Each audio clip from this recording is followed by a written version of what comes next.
and welcome to The Public Good. I am Deja James from Partnership for the Public Good, or a think tank that is bringing together over 380 now. Can I say that now? 380 partner organizations to make a better Western New York. We are a think tank that does policy, advocacy, and research work, as well as advocacy technical support for local organizations as big as service providers and as small as grassroots block clubs and community groups. And we are all making an agenda, which is what we're here to talk today, to prioritize our policy agenda for the year of 2025. So we just went through that process. I had a couple of sneak previews for you all with Treatment Not Jails, and you saw a couple of others, Eastside Parkways Coalition. But we're going to talk in depth a little bit about the community agenda process for those of you who may watch just the podcast or may not know what the community agenda process is. So I'm so excited to have my executive director here with me, Andrea Ó Súilleabháin, to talk about the community agenda process, kind of its origins and where it came from. But first, can you introduce yourself, Andrea, and let everybody know where you came from? Absolutely. Thanks, Deja. It's great to return to The Public Good with you hosting. And yes, I am a public interest lawyer by background. I grew up in Western New York. I moved away for over 10 years and worked in public interest law, very similar to what we do at PPG in strengthening community voices and their power in decision making, which I was doing in New York City and international communities, and then came back to Buffalo almost 10 years ago and joined Partnership for the Public Good. Yeah, and I think we were in a meeting just yesterday, and you mentioned how there was kind of this grassroots community building, advocacy space building up in Western New York, and there really wasn't a centralized place to kind of bring together resources, bring together information, bring together strategy. And PPG really came together as that hub, which is what made me so excited to have the opportunity to be here. But we're 17 years old this year, that's pretty, our 20th is going to come up sooner than later. It will be soon. Yeah. And so, as you said, yes, PPG was really created to be the research advocacy arm of a whole collection of grassroots, community-based nonprofit organizations, block clubs, neighborhood efforts. And we were really founded on that principle that at the neighborhood level, everyday people know what works. For decades in Buffalo and across the country, governments have not provided all the services that they were supposed to everyday people, sometimes because of discrimination and exclusion, sometimes just because of institutions failing us. And so at that time, almost 20 years ago in Buffalo, community-led groups were starting to buy abandoned homes and renovate them for affordable housing, buy vacant lots, which you could do for pennies compared to what you can do today in Buffalo, and turn those into community gardens, turn them into really needed green space, use them for strong environmental purposes. And a number of those groups came together, as you said, and said, what we really need is to say what we're doing at the neighborhood level works, but there are some policies that are getting in our way that we need to get rid of, and there are some policies that would advance and help us grow this work that we need to fight for. And so a circle of folks created PPG to do that, and it's really steadily grown ever since to the 380 partners that you mentioned now. It's absolutely amazing how much it's grown. And I'm wondering if the community agenda process, because I know how it currently, the current iteration looks, but for the entire 17 years, has it been kind of that same type of model, or has it evolved at all? Or how was the original community agenda process as it was kind of conceptualized? Yeah, it's had the democratic principles from the beginning. So for listeners that don't know, our community agenda process puts out a call to all of our partners each year: bring to PPG the one policy change you would like to see at the city, county, or state level that would advance our collective mission of a more just, sustainable, and culturally vibrant Buffalo Niagara. And it's not, one partner bringing us idea, one partner bringing an idea. It's groups and collectives and working groups. So sometimes there are 5 partners coming and saying we need to amend policing in this way in Buffalo. Sometimes there's 40 partners who are already part of a large coalition like the Good Food Buffalo Coalition saying we need to change how we use our public dollars when it comes to food purchasing for schools and institutions. So it represents a lot of organizations involved. In the early days, they still did that process, bring ideas, and ultimately partners take a vote. They grouped things a little bit more than like group 3 ways to change economic development, 3 ways to advance equity, 3 ways to do something else. And we don't do that anymore. We just say, here's our top 10. Let's run down the list. Yeah. But it really hasn't changed. It's, again, this idea that the community of folks that are supporting their neighbors every day, then the community of nonprofit folks that are seeing what's happening in eviction court every day, or what are the barriers to people accessing the social services that they're entitled to, right? Those are some of our partners that come and tell us these are worrying trends we're seeing, these are barriers that people are facing, and those are things we need to advocate around. Yeah, and I think the evolution, even on like the year to year, what level of government has more ask or more policy pitches is really interesting, because I know when I first came 2 years ago, I think there were more state planks than anything. And this year, there's so many city-based planks and policy asks, which may have to do with the mayoral election, just the kind of focus on city government. And I'm wondering how much those ebbs and flows of politics influence kind of what level of government people are targeting or what they're looking at or thinking about when they're coming with these policy ideas. And you talked about how it's never really just one partner coming with an idea, it's multiple. And that's really integral to the work of each plank, because you really can't do advocacy without a coalition of people. It takes a lot of influence and meetings and public education, and not everybody can be doing everything all at once. So I love how our partners are able to kind of split those responsibilities really almost naturally. I don't think we help much with that part sometimes. But this year, like I said, we have a lot of city-based planks. So I just think that that's interesting with our, the current state of politics. It's a moment. And I think that does all ebb and flow. There are times when we have had many city planks, and then there are times when groups have had to do some really tough taking stock and say, we have asked for this affordable housing policy for 4 years on the city level, and maybe it's just not going to happen in this particular city hall. But then they'll say, you know what, let's go get Albany and the state legislature to pass it, and then Buffalo will have to be part of it, right? So sometimes things like fair housing, things like certain police reforms, it's too difficult to get them in certain political cultures, so you shift and try somewhere else.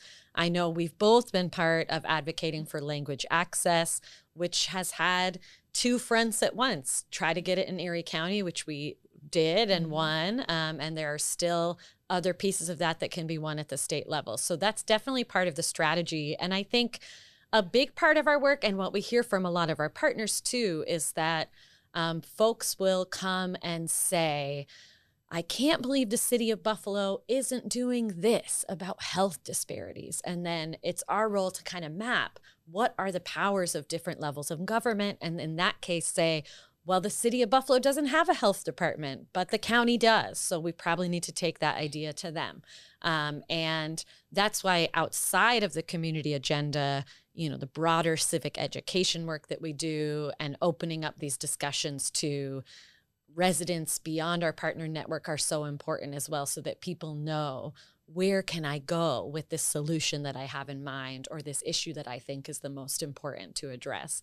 And there's a lot of frustration if you go to one government level, but they can't actually do anything about your issue. And sometimes that's just true. So that's all part of the early strategy we do with these community agenda groups too. We definitely have some policy plank ideas come in, and they are addressed to the wrong level of government, and we'll work together to find where is the right place to direct that. Absolutely. I think there definitely are some community members like, I don't even know where to start with. I just know this is the issue. How do I find a solution?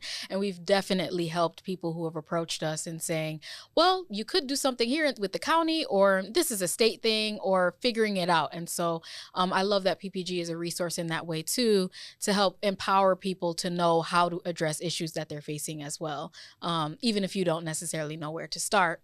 But we had a whole lot as like the biggest agenda we've had ever this past year in 2024, the process to make our 2025 agenda. So I want to delve into where we landed this year because it really was just a really diverse group of different issues that came this year, and they're all really critically important in like this political moment in time. So and I think there's some major themes that remain, like housing always is kind of a major thread, especially. But let's talk a little bit about what got onto the agenda this year. So do you want to start us off possibly with our number one slot this year on the community agenda? And for those who don't know, we usually have 10 slots. Sometimes there's ties, so we'll get an 11 in there or something like that. But this year we have a rounded 10. So we're excited about that. Yeah. Yes, that's right. And as Deja said, we had a really large group turnout, over 130 organizations and 185 people out of our partnership come to vote for this year's agenda. Each partner organization gets to cast just 5 votes. So you get 1 rep per organization to put this democratic agenda together.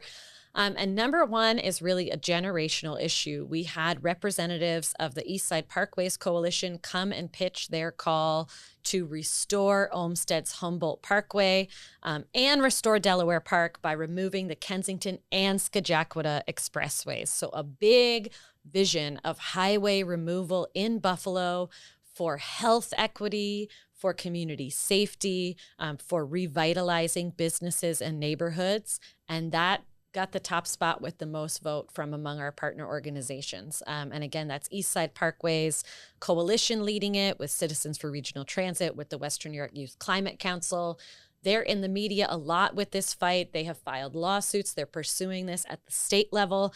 They came to PPG to say, so far, city officials have said, this is just not our issue because it's a New York State Department of Transportation plan, what is currently proposed for the Kensington. And they have said, that's not good enough. This is our city. You are our city elected officials. And this is a decision that is going to affect the health of generations and the future of a neighborhood for generations. And so they would like to work with our full partnership to go again to city government and say, stand with us.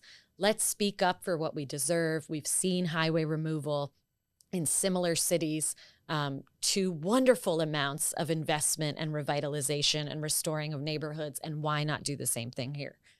So that's going to be a big one to dive into this year. It is. And I want to clarify, too, the reason why we're especially focusing on the resolution with the Buffalo Common Council is when you approach PPG for a pitch, it does have to be something that's achievable within a year's time. And so sometimes that is one step in the larger picture, right? Like obviously fully restoring Humboldt Parkway and Delaware Park is a larger picture, years long issue, but there are small steps that we can be taking, or stands rather in this case, that we can be taking either for or against certain initiatives that may or may not be currently happening on other levels of government. And so we've had Eastside Parkways Coalition on. If you haven't seen it, please check out the episode. It's on our YouTube page as well, and Apple, Spotify podcasts and all of that. But they really comprehensively overview the, generational, as Andrea said, impact that this highway has had, and the differential outcomes that people who are still, living by maintained Olmsted Parkway systems versus this vehicular sewer, as Sherry Sherrill well put that the situation. So we're so happy to be working with them this year, and we're hoping that to their point that we can get our local elected officials to kind of take some type of stance of some sort on this issue. So I'm going to move forward, and I'll do number 2, I guess. We also, and we've worked on this for a few years, Andrea, but we're really excited because last year, Community Responders Coalition was able to get some state funding, $100,000, if I'm correct, to pilot a community responder program right here in Western New York, in Buffalo, in the inner city, in the Cold Springs, I believe, neighborhood. They're still canvassing. They're still getting community feedback sessions. As we're taping this right now, they had one this previous Saturday in January, and they're continually interacting with community to figure out how can we be reimagining responses or emergency response that don't necessarily need police intervention. And so how can a community responder team, these models are all over, I think there's hundreds across the country at this point. And so we're just trying to pilot one here so that we can then grow it further. Both of our colleague, Colleen Kirstich, who's a senior community researcher here with PPG, has been working on this issue for years now at this point. And we're really excited to be at the point where they're actually creating this pilot program so we can see it in action, see it in our communities, and see how beneficial it can be. I don't know if you have anything else you want to add for community responders. Just that data analysis by the coalition found that over 92%, about 92% of 911 calls to Buffalo police are for nonviolent and non-criminal matters. So no potential crime involved whatsoever. It's interesting when you look at their numbers, which is all in a report on our website, 5% of all 911 calls are that an alarm is ringing nearby. And I think 4% are that a pet is lost. Those are not the priorities we would want to send this team to, but it shows how much does not require a policing-based approach where we're worried about violence in the mix. So these are new types of first responders for nonviolent, non-criminal calls that would take a more social work and healthcare approach to meeting social needs. Yeah. So when a 911 call is really about someone that has nowhere to go, someone that's experiencing a mental health moment, someone that is in need of food, hygiene, basic needs supplies, this team would come and meet those needs in a more care-based way. Absolutely. And some teams even do have paramedics on that community responder team along with mental health professionals. So it wouldn't be that, there were no professionals on scene if somebody is having a medical emergency or things of that nature. It just would be that we're not necessarily trying to approach it in a criminal based way. And a huge way to save police time for what is really needed. Save police time for high intensity calls where there is a potential crime, where there is something going on, where you would want a police response. Absolutely. And I want to say that that's really important. I got into a car accident last summer and I called the police and it was at 6 p.m. and they did not call me back until 11 p.m. that night and asked me if I was still on the scene. And of course I was not anymore. And thankfully nobody was severely hurt, but I couldn't file a police report for my insurance company because they were inundated with calls. And, with the data that we have, we know that statistically a large majority of those calls, we're wasting time, in a certain type of way. So it's really important, really, really key issue. Okay, so I want to get in the next one. I'm so glad this one's landing on you because I don't know this one as much. That's all good. But the number 3 is public goods for public dollars, pass a community benefits law for Erie County. So can you explain CBAs? Because Absolutely. PPG has been a part of CBAs and people may know or have heard of the word CBA from the Buffalo Bills Stadium agreement, which also Andrea here did work on as well. That's right. Explain CBAs for the people in layman's terms. Community benefits agreements. So many big developments get public dollars. That means that our county, city, state tax dollars that we pay out of our income tax, our property tax, are being redirected and paid to developers to help subsidize projects. So that could be for a new hospital to be built. That could be for big new apartments to be built. In the case of the Bills Stadium, over $1 billion in public dollars is going for that stadium to be built, which is owned by Erie County, but will be leased by the Buffalo Bills on an ongoing basis. So for many years, PPG, lots of our partners, Open Buffalo, Coalition for Economic Justice, Push Buffalo, many partners in Buffalo has stood up to say, when our public dollars are being used for a development, we should receive public benefit for that, community benefit. And for a number of years, that could mean things like committing to hire union labor to build the hospital or build the stadium, committing to hire locally and say, let's get as many local contractors on this as we can. And now State Senator April Baskin has led a big effort to get minority and women-owned business contractors and local contractors into the stadium. That's all really important. Now, a lot of community benefits agreements are going farther than that and saying, we want to see living wage guarantees. We want to see environmental commitments for this development, but also in the long term, we want benefits and reinvestment back into the neighborhood. In a way, we are all shareholders in these developments because our money is going into them. We are investing in them as individuals when Erie County or New York State makes those choices. So we should get some of the profit sharing and reinvestment back. In the Bills Stadium agreement, wonderfully, they have agreed to do about $3 million a year over the next 30 years in community reinvestment. And so that looks like about $100 million over those years. So that's what we'd like to see from more. Very few will be on that scale of getting $1 billion and costing as much as the stadium, but we are proposing a law that says whenever a development project in Erie County gets over $1 million in public money or public land, because very often city or county-owned land is turned over to a developer to build on as part of the deal, that they would be required to negotiate a community benefits agreement.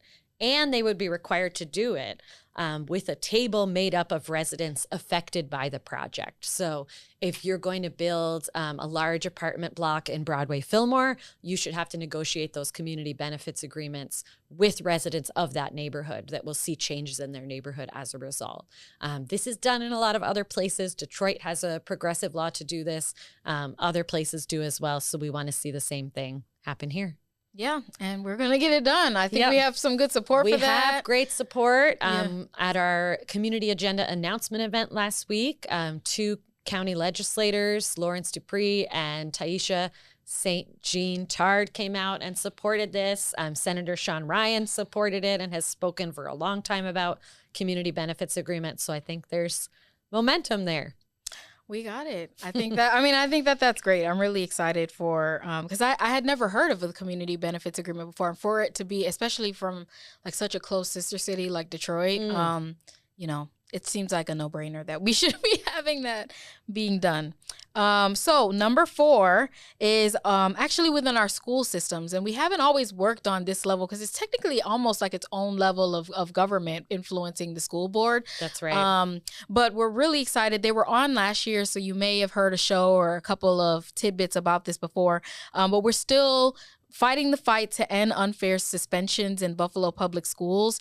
And really what the group is asking for this coalition is for the Buffalo School Board of Education to adopt already existing recommendations from the New York State Education Department. So what that means is New York State Education Department has already said there's a problem with our current suspension system. We need to adjust in these ways to have better outcomes for students.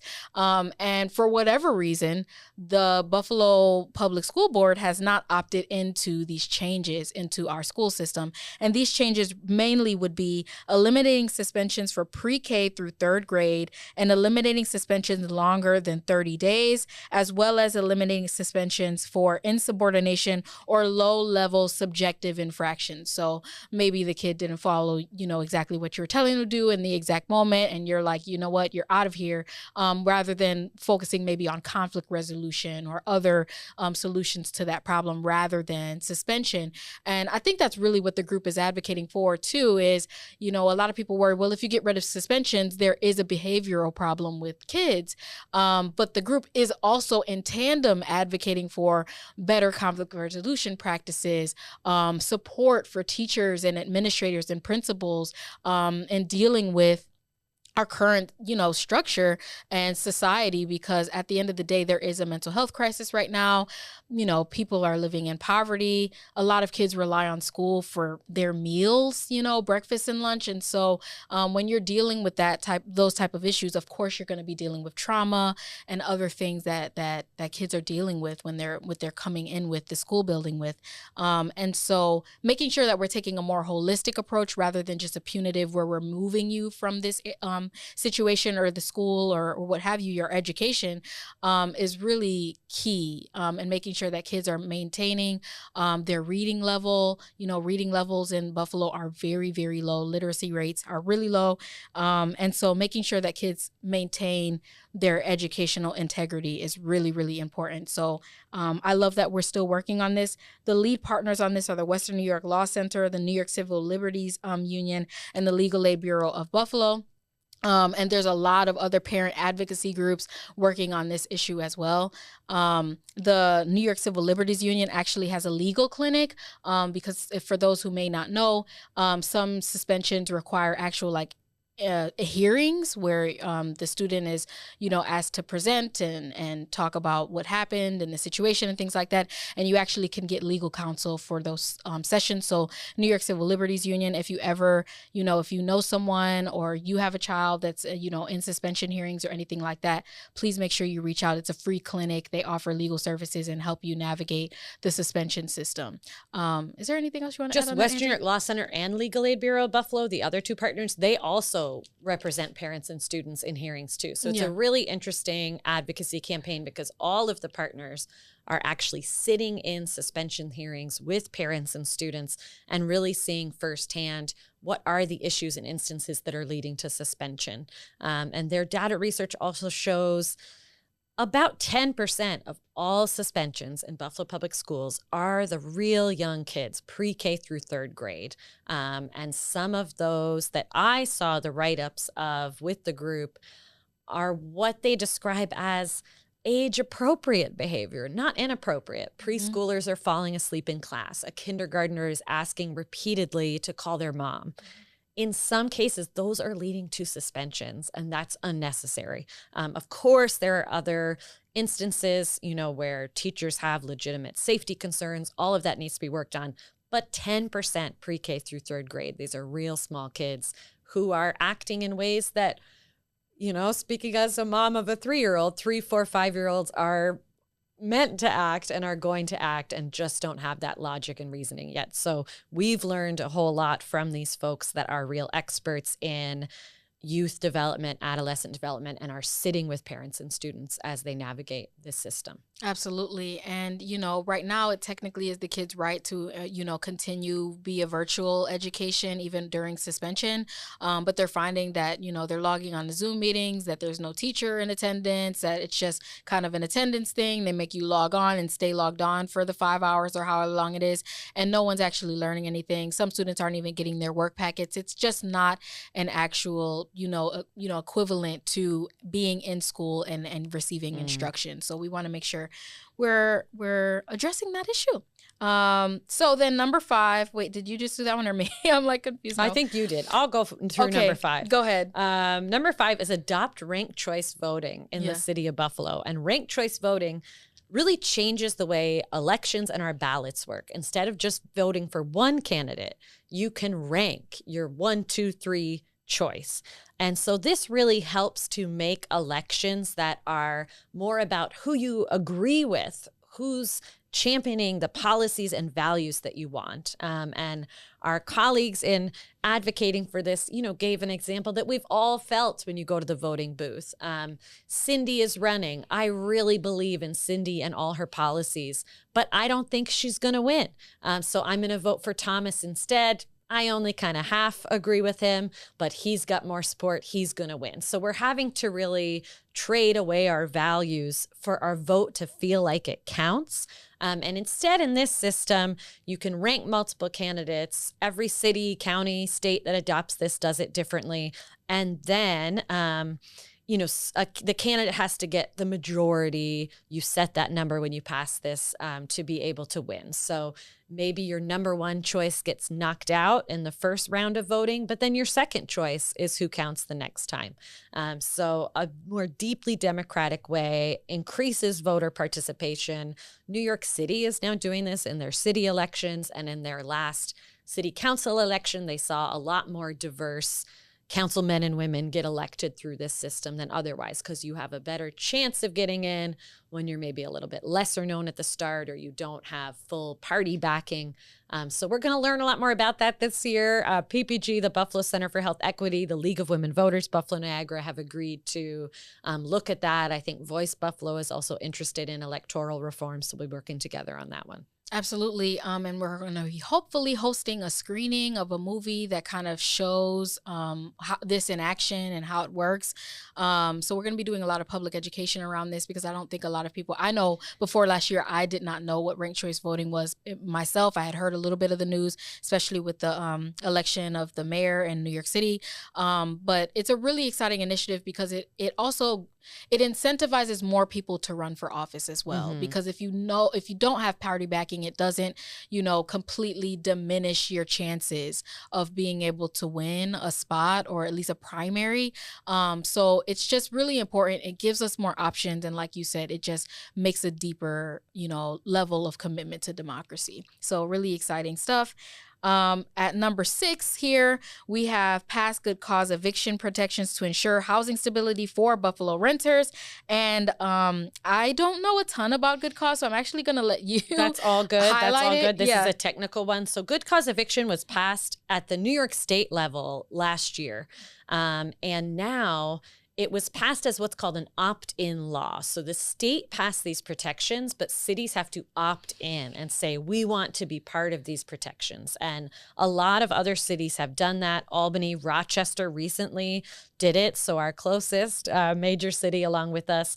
And it says that you can't evict someone for no good reason. That's why it's called good cause eviction. If someone's been a good tenant, if they're following the lease terms, if they're not causing any issues, you wouldn't have grounds to evict them. If they're breaking a lease term, if they're not paying their rent, as a landlord, you would still be able to move to an eviction. And then it also caps rent increases at 5 to 10% each year, so that landlords, especially if they're not improving the unit, making renovations, putting money into it, they can't hike the rent very suddenly to force good tenants out. So It's really about protecting good tenants. It increases stability all across the rental market and would have a lot less forced moves of people having to move unnecessarily. So this group, led by Push Buffalo, also with Housing Opportunities Made Equal, a number of other partners as well, is asking for the city of Buffalo to opt into these state law protections. Yeah, which is really, really important. We know like housing rights, housing justice, housing stability is really, and affordability is a huge issue right now. So we're really happy to be working on that plank as well. At number 7, we have Treatment Not Jail, which is expanding access and modernization of treatment courts.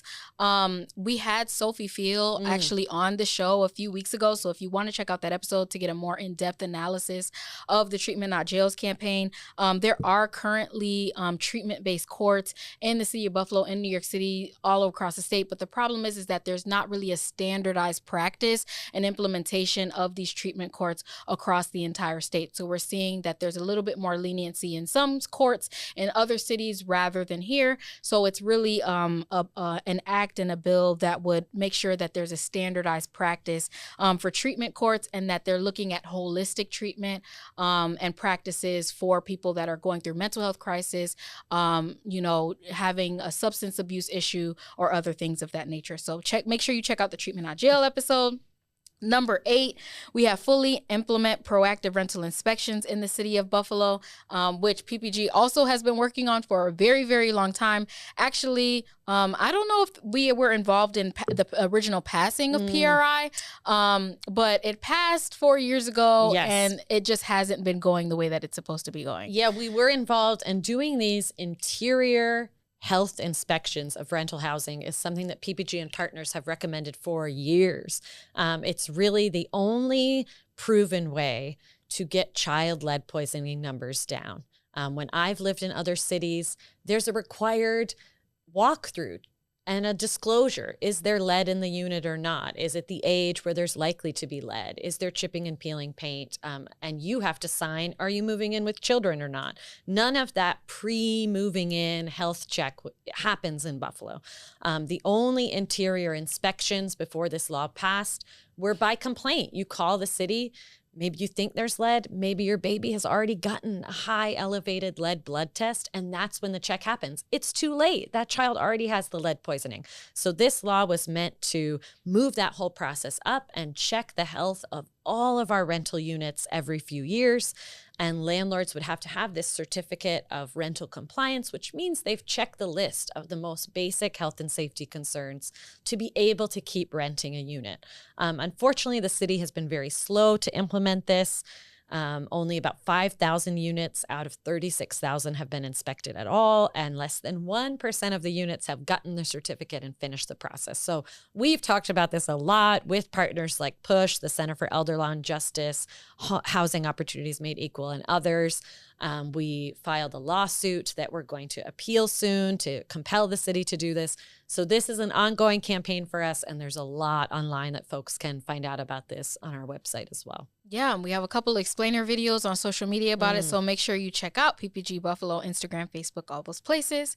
Another one that's similarly, something that the city has promised and has, failed to properly implement is number 9, fulfill the city of Buffalo's annual commitment to fund the arts. And so every single year there's a line in the city budget that has arts funding available for art community arts organizations to be able to apply for this pot of funds to be, conducting arts programming, public art installations, or other things for the benefit of the community in the city of Buffalo.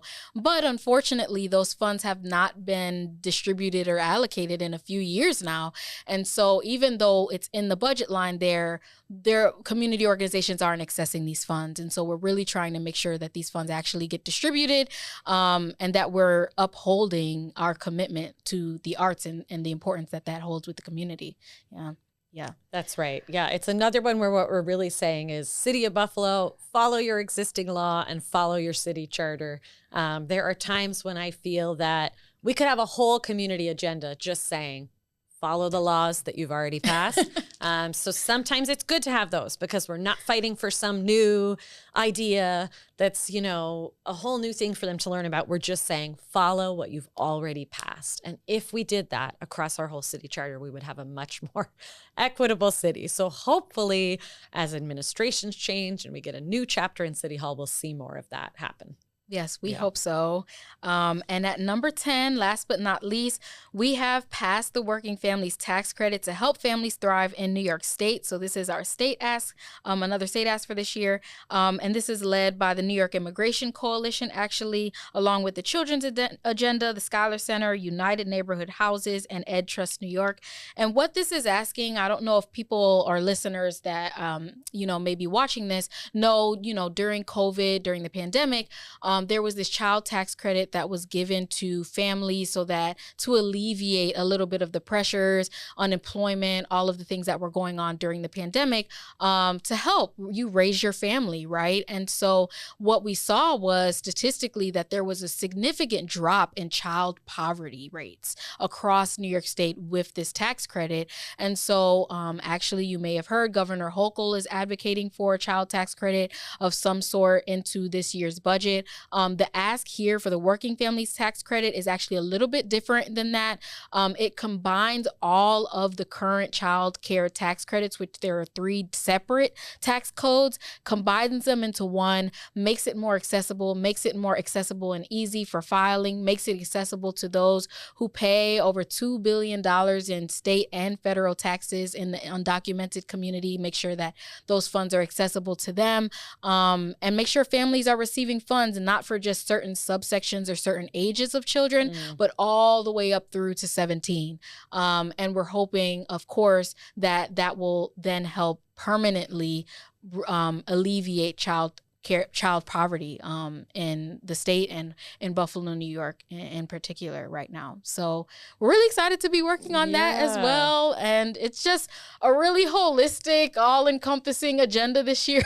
We barely got through that in 40 minutes, under 40 minutes. We did it, though. And I think, the working families tax credit at the heart is really saying, especially with all the national news coming out and national administration decisions that will harm low-income and poor families and working families and will take resources away from them. With this, we can say New York State is a place where we're not going to do that. We're going to take care of families. We're going to take care of working parents. We don't want children living in poverty, especially when they have two working parents, which is a reality in our country, right?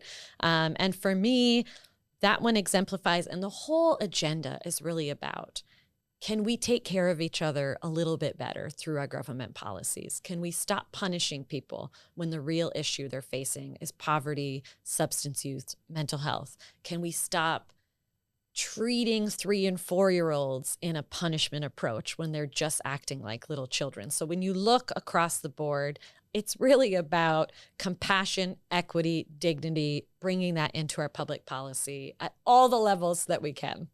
It's just an amazing, commitment that we're making. And I mean, if we can give tax breaks and credits to big business and, all of these other things, we can be centering a people first approach to policymaking and not just corporations, organizations, and things like that. And I think that's at the core of PPG's mission with the community agenda. So I thank you so much, Andrea, for joining me today to talk about this and the history of the community agenda. And I hope that our listeners kind of got a better understanding of why we do this, how it comes together, and how important it is for our community. Absolutely. And each of these coalitions is looking for more support, for volunteers, for people to get involved. And so you can find all that information on our website as well.